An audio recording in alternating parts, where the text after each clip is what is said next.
No começo de maio de 2024, o Rio Grande do Sul foi devastado por enchentes, que destruíram cidades inteiras. Tudo isso acontece por um grave desafio geográfico e eventos climáticos extremos. Então vamos começar a entender isso pela sua localização e como ela impulsiona catástrofes como essas. O nosso mundo é dividido em zonas climáticas. São elas as tropicais, as temperadas e as polares. As zonas tropicais geram massas de ar quente e as zonas perto dos polos massas de ar frio. E o Rio Grande do Sul está exatamente na transição dessas zonas em uma região subtropical. E é aqui que o desafio começa. No final de abril de 2024, uma massa de ar frio vinha da Argentina em direção ao norte. Mas por semanas, uma outra massa que estava do outro lado tomava o Brasil por completo, essa de ar quente. Quando essa massa de ar frio se chocou com a massa de ar quente, ela não se misturou, e sim empurrou a massa de ar quente para cima, formando assim uma frente fria. À medida que o ar quente sobe, ele esfria rapidamente, dando origem a nuvens, e principalmente esse tipo de nuvem aqui, a cumulonimbus, que é frequentemente associada a fortes precipitações, ou seja, mais chuvas. Eventos climáticos extremos como esse não são naturais. Nos últimos 9 meses, desde que esse vídeo é publicado, 4 das 10 maiores catástrofes do estado ocorreram.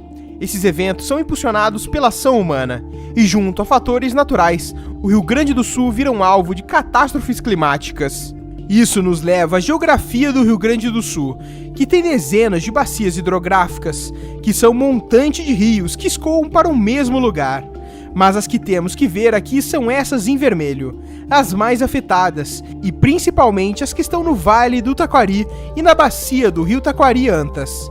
A bacia tem uma extensão de 530 quilômetros desde as nascentes, com 390 quilômetros no Rio das Antas e 140 no Rio Taquari. Como as chuvas cresceram muito na região, os rios consequentemente encheram de água, e o Vale do Taquari foi o mais afetado por uma característica geográfica intrínseca ao Rio Grande do Sul e do Brasil. O Planalto Atlântico é uma formação de uma grande área plana e alta, entre 300 e 2.000 metros acima do nível do mar. Junto ao Planalto Atlântico, o Planalto Meridional compõe a geografia do Brasil. Ambos terminam no Rio Grande do Sul, onde existem os planaltos do norte do estado. E o Rio das Antas e o Rio Taquari, por sua vez, acompanham o Planalto e desembocam nas regiões mais planas do estado. Mas no meio desse caminho, os rios passam por centenas de vales, onde se localizam dezenas de cidades. Essa, por exemplo, é uma imagem de Mussum, com o Rio Taquari paralelo a ela.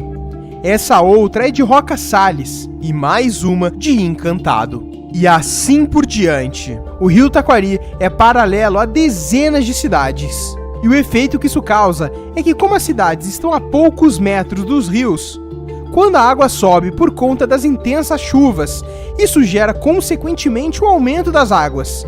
Até que nesse caso, eles subiram acima do esperado, atingindo a cidade.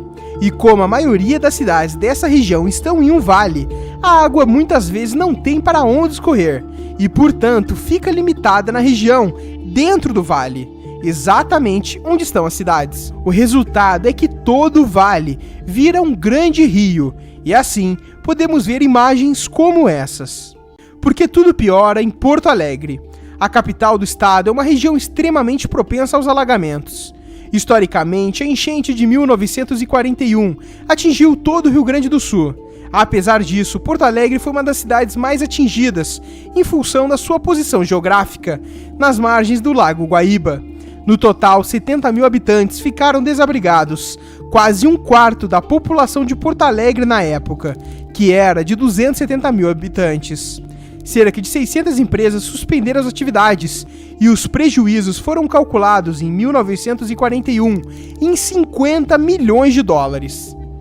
E Porto Alegre tem uma lista de enchentes muito grande, como a de 1873, a de 1914, a de 1928, a de 1941, a de 1967, a de 84, a de 2002, a de 2015, 16, 23 E por fim, agora em 2024, foi por conta disso que em 1974 terminaram a construção do Muro da Mauá, para tentar proteger Porto Alegre das inundações. Mas por que exatamente isso acontece em Porto Alegre? A resposta é bem simples.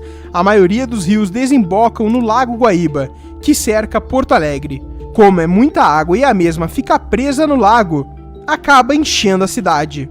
Já que após o lago está a Laguna dos Patos, e a única saída para toda essa água é pela cidade de Rio Grande, no extremo sul, onde a laguna se conecta com o Oceano Atlântico. Toda essa água fica presa próxima a Porto Alegre, até que vá para o Atlântico. E é por conta destes problemas que Porto Alegre é tão afetada.